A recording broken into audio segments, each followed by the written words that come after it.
Hello ஃப்ரெண்ட்ஸ், welcome to Madurai அரசுவை சமையல். இன்றைக்கி டேஸ்டியான சில்லி இட்லி எப்படி செய்கிறதுன்னு பார்க்கலாம். இது நம்ம ஃப்ரெஷ்ஷாக சுட்டும் செய்யலாம், இல்லாட்டி மீந்து போன இட்லிலையும் செய்யலாம். நான் இன்றைக்கி 16 இட்லி ஃப்ரெஷ்ஷாக சுட்டு எடுத்திருக்கேன். இப்போ இட்லியை நம்ம கட் பண்ணிக்கலாம். இட்லியை குட்டி குட்டி துண்டாக நீங்கள் வேணுங்கிற சைஸில் போட்டுக்கோங்க. இப்போ அடுப்பில் ஒரு சட்டியை வச்சு எண்ணெய் ஊற்றிக்கலாம். எண்ணெய் நல்லா காஞ்சவுடனே நம்ம கட் பண்ணி வச்ச இட்லி துண்டை போட்டு நல்லா ஃப்ரை பண்ணி எடுத்துக்கலாம். நல்லா கோல்டன் ப்ரௌன் ஆகிற வரைக்கும் நம்ம வறுத்து எடுத்துக்கலாம்.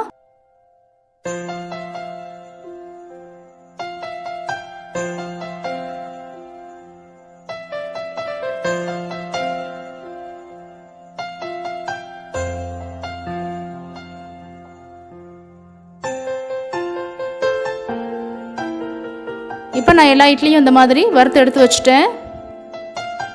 இப்போ அடுப்பில் ஒரு கடாயை வச்சுட்டு தேவையான அளவு எண்ணெய் ஊற்றிக்கலாம். 2 டேபிள் ஸ்பூன் பொடியாக நறுக்கின பூண்டு, 1 டேபிள் ஸ்பூன் பொடியாக நறுக்கின இஞ்சி பூண்டு பச்சை வாசனை போகிற வரைக்கும் நல்லா வதக்கிக்கலாம். நான் இன்றைக்கி 3 பெரிய வெங்காயம் கட் பண்ணி போட்டிருக்கேன். நீங்கள் பொடியாவோ அல்லது நீலவாக்கிலே கட் பண்ணிக்கோங்க. இப்போ வெங்காயம் நல்லா பொன்னிறமாக ஆகிற வரைக்கும் நம்ம வதக்கலாம். 1 குடமிளகா இன்றைக்கி நான் எடுத்திருக்கேன், அதையும் பொடியாக கட் பண்ணி போட்டுக்கலாம். குடமிளகா நல்லா வதங்கிருச்சு. இப்போ இந்த சமயத்தில் 1 table spoon soya sauce, 1 table spoon green chilli sauce, 1 table spoon மிளகாய் பொடி. இது எல்லாத்தையும் நம்ம சேர்த்து மிக்ஸ் பண்ணிக்கலாம். சோயா சாஸ் இல்லாட்டியும் பரவாயில்ல, நீங்கள் இதை மட்டும் சேர்த்து நல்லா மிக்ஸ் பண்ணிக்கோங்க. இதெல்லாம் நல்லா வதங்கிருச்சு.